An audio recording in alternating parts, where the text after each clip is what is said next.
Ronaldo's Uncensored interview with Piers Morgan. Netflix documentary of FIFA Uncovered. And the World Cup itself. Fantasy, especially for those that love playing fantasy football. I'll be your host of the Soccer Theatre. I am Obaino, and with me today is... I am Team Z.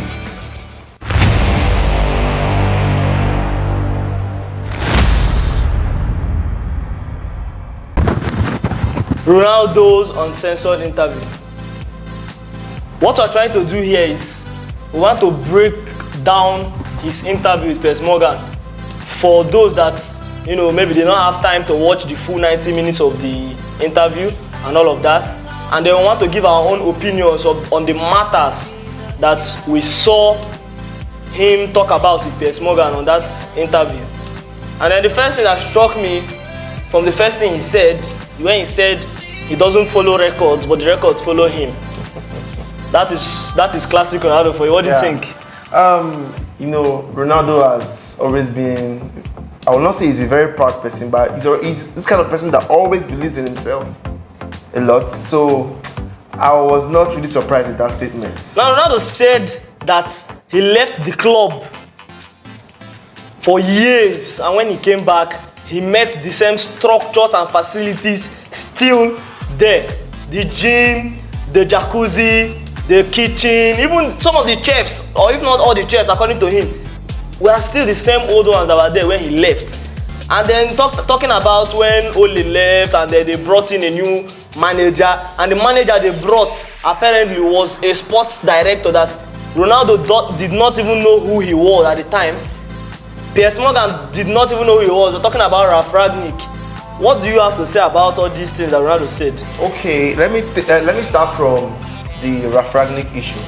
Okay, Ralf Rangnick was a sporting director at Lokomotiv Moscow, but I still feel that there's a disrespect in what he said, because Rangnick actually coached RB Leipzig before he became sporting director. So he was actually the coach of RB Leipzig in 2018-19 season. And Ralf Rangnick is the father of a style of play that has been inculcated by most of these present coaches, the Gengen pressing. Guardiola, Klopp, Tuchel all play with the Gengen pressing tactics. All Ronaldo was actually saying is that for a club as big as United, you sack Ole. Why not bring an actual manager? Why are you bringing a sporting director? As at that point, there was no big manager apart from Conte, and Conte plays pragmatic football and it doesn't suit United style. So about the facilities and all of that, as a United fan, what do you have to say about all that? They go down to the Glazers. See, as a United fan. So you agree with what he said? Yes, I agree with what he said. You agree with what he said? Fine. Yeah. Personally, I want to talk about this next part that Ronaldo said. He was asked about the young players and their morale and all of that, and Ronaldo said that they don't listen. Categorically, he said they don't listen, and he was like, he doesn't blame them though. They are in a different era, and that they've had life easy. You see that particular statement throughout the entire segment was the only thing I had an issue with Ronaldo saying. Why do people think that if somebody has their life easy, it's a crime? Why? Why do we must somebody suffer? Now he went on to praise the likes of Diego Dalot and Lisandro Martinez, that they have and Casemiro. Yeah, he said Casemiro is already in his 30s and all of that, so he can't really be ranked as a young player. He has the experience already. So personally, if you want to say they don't listen, fine, but don't be acting like my parents who are always telling you that you should always suffer before you get. You must not always suffer to get something. You must not always suffer to get something. Now, moving forward, Georgina, his partner, supported him after they lost their young son, Angel, and told him to go back to training and football, the thing he loved.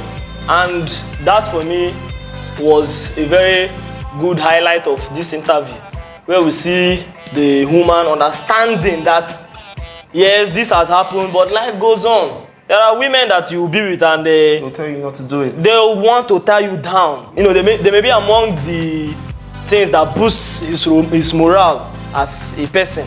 You understand? Having the right partner. You understand? And then he was asked about wedding plans with Georgina, and he said right now no, but possibly in the future. Somewhere along the line in the part 2 of the segment, he did mention, you know, when he talked about Messi's wife, he mistakenly called her his wife. Yeah. So yeah, remember. Very bells. Ronaldo. All right. Now, at the end of the first part of their talk, when he was asked about Rooney's comments and Gary Neville, Ronaldo clearly said, he was asked, with everything that has happened with them, are you still friends? And he said, no, they are not my friends, they are my colleagues. And I want us to pick a message from that. I'm not really, you know, in going into what Ronaldo said, as I say, he's going to do more of that. My own is, I'm pointing out those take home from the interview. This is one of them. Everybody cannot be your friend. Everybody cannot be by your side. Go to work, do your work, go home. Some people are just meant to be colleagues, and that's it. This second part of the interview was where it got very heated, starting from the preseason where his little Bella had bronchitis, and he had to miss the whole preseason because of that. And apparently, people did not even believe him. Some people within Man United did not believe that was what was going on with him. And then that led to him, when he came back, he was no longer starting matches, because according to Ten Hag, he was not part of the preseason, so he has to calm down and adapt into his own style of play. And then apparently you see him missing the Man City game. You know, Ten Hag said he did it out of respect, of which Ronaldo was asked in this interview. Ronaldo said, this nothing like respect. Ten Hag is just making excuses, because why do you do that? And then against Tottenham, you want to bring me on in the you know, wait, I'll get to you. You want to bring me on 3 minutes to go. Ronaldo said he's not that type of player. You're not supposed to do that kind of thing with him. Now, he said categorically, Erik Ten Hag has no empathy. This is where many of Man United fans now have problem with what Ronaldo has to say. Now they are okay with the fact that he's bringing out the Glazers as the problem of the club, but now they are not okay with the fact that he said Ten Hag has no empathy. What is your own take? Okay, where do I start from? The Tottenham just game, start from analyze it the way you want. All right, let's go to Man City game. So I feel like Ronaldo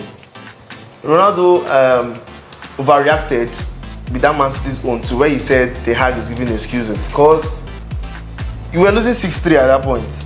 There was no point bringing you into that match. So, and Ten Hag said he did it because of respect he has, for respect for Ronaldo's legacy, which I saw some side of truth in it.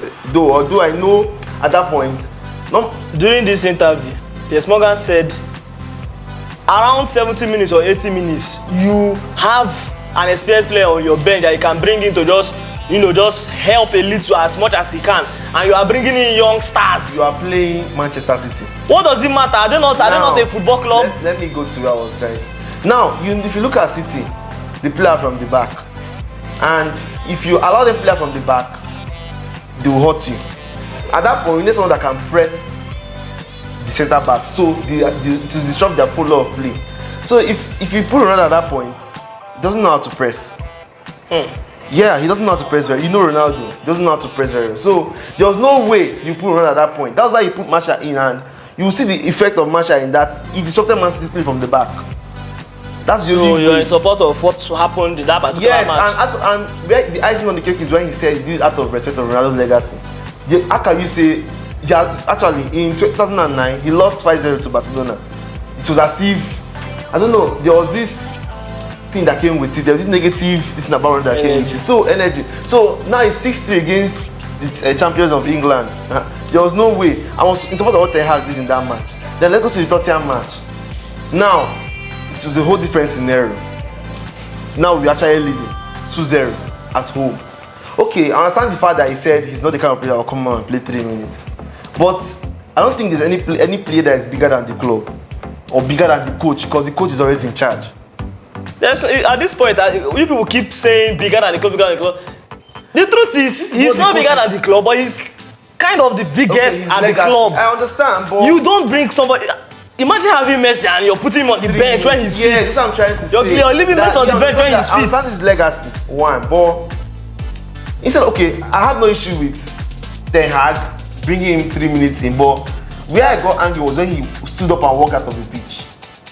That was the main issue I had with him with that. He would have actually said, okay, I'm not coming on and stay on the bench. Anyways. Yeah, you can say, I'm not coming on and stay on the bench. Moving forward, Ronaldo said he was sorry. He actually felt bad for leaving the stadium because of the repercussions that would have come with it. Not really, not necessarily. About the punishment? The suspension. Not necessarily because of the suspension, but if he had his way, he would not have walked out of the stadium. But he would still not come onto the pitch at 90 minutes for no reason. Fair enough. See, they would have trashed that in the dressing room. But the moment he chose to walk out was where the whole table turned against him. That's just it. No problem. Ronaldo said he feels that some people don't want him at Manchester United. That's left to him and the people. So you don't feel like that's the case with everything that's going on? Ronaldo was our highest scorer last season. He scored 32 goals in Champions League and Champions League together with the league and national team also. So I don't know who wants Ronaldo at that club. Probably because a new manager came in and he will need his own kind of players. But I know there's something managers do at times that really gets to me. They know what the media wants to hear. They will tell the media that they want this player in their plan, whereas behind the scenes, they actually don't want that player. So I feel like Ten Hag is actually guilty in that area, because if all this Ronaldo is saying now, true, and let me say Ronaldo, from what Ten Hag is saying, from what Ronaldo is saying, that behind the scenes that Ten Hag actually don't want him in that team, which means coaches generally exactly because Piers Morgan talked about what Gary Neville said, and Ronaldo said he does not blame Neville for saying what he's saying. Nobody knows what's going on behind the scene. Yeah. The truth is that for him to come out and say this thing, do you know the amount of pressure he's putting on himself, or the amount of eyes he's putting on himself? And he knows the repercussion. He knows what he just did. As it stands now, I don't think that if a lot of what he's saying is a lie, he will come out and say it, because he knows what is going to follow. So as it stands now, you people need to look at it. Just for a minute, assume that you are Ronaldo with the kind of fame and power that you have. I understand. So as it stands now, he knows the repercussion, and from look of things so far, I think they might terminate his contract. Wow. Anyways, when he was asked where his head is at the moment, based on moving forward, he said he's just focusing on the World Cup for now. Does he think he's going to remain at United after the World Cup? He did not specifically say yes or no. And you yourself, you feel like his contract to be terminated. Yeah. Well, when Ronaldo was asked why he was no longer scoring goals, he said he lacked the right motivation. Okay, that has to do with him. He lacked the right motivation because of everything that is going on in the club. He kept emphasizing on energy. The energy in United now is very... The dressing room? The energy in United as a whole, from the board to the manager to... Except the fans. Yeah, except the fans. He kept praising the fans. Let's get that right. He kept praising the fans. He kept saying that he loved the fans and the fans will always be by his side and all of that. But he said the energy is very poor. And then I just want to say this. Should Ronaldo perform well at this World Cup, individual, I'm not talking about Portugal, Ronaldo himself, then just believe everything he's saying about Ten Hag. Yeah, true. That's just the summary. Not just Ten Hag. No, let's not put it just Ten Hag. Just believe anything he said about the club. Because there was a point last season where he performed for like 8 straight matches. He was just scoring goals and assisting. So let's say it goes down to the club itself and not Ten Hag. Well, he was asked about the backlash that will come with this video. He said normally when he doesn't speak, they criticize him. Yeah. Now that he's spoken, he's expecting more. Yeah. So at least he has said his own part. Let everybody hear from his own mouth. Yeah. So moving forward, he was asked what he can advise to United if he was not going to stay there after the World Cup. He said they need to change their infrastructure and all of that. He says this would, going forward, he said this will probably be his last World Cup, and that, Morgan asked him to pick a few countries he felt would likely win the World Cup, he called Spain, Argentina, and Brazil. Funny enough, he did not call England. It was Piers Morgan. It was Piers Morgan that reminded him, what about England? He said, oh yeah, England, sure. So, make of this what you wish. Yeah, so, and he was also asked if the kind of relationship he has with Lionel Messi.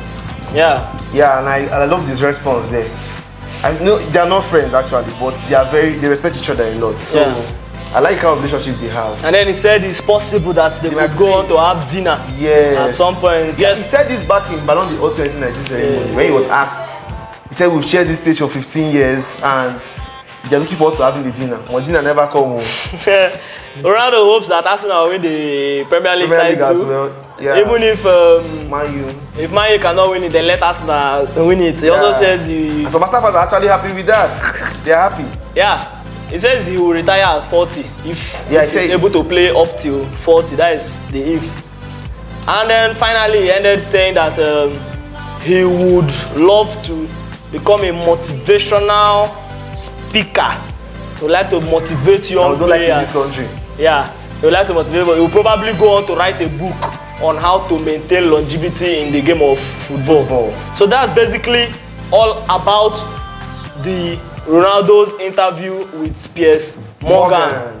There was a discussion they actually made before the end of the interview that would now lead us to our next segment. They talked about the controversy surrounding Qatar hosting this year's World Cup, and Ronaldo said all the players, they are trying their best to not allow that cloud their judgment. They are still going to try their best and put in their best and make this World Cup a very memorable one. Now, those controversies are what we are going to discuss in Netflix FIFA Uncovered.